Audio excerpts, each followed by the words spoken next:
Alis na tayo rito sa Nagcarlan. Nakalibre pa tayo ng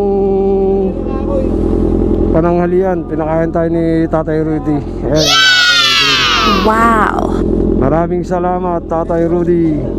At naubos din yung sticker natin. Nanghingi yung mga ibang tropa rito. Hey Rudy!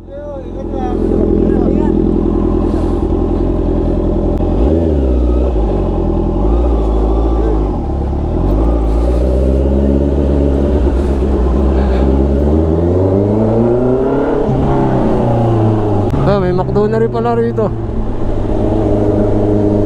Kanan tayo rito. Labas na ito, Kalawan. Pag dumiretso dyan, San Pablo City.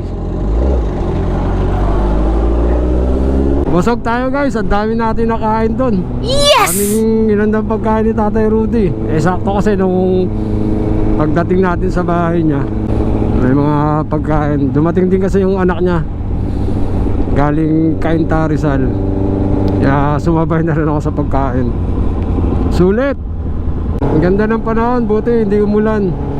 Wala tayong dalang kapote. Kaya nakisama ang panahon. Kaya na pag-alis ko sa Lokban, umaambon.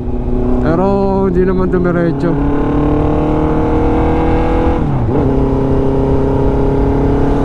Aso!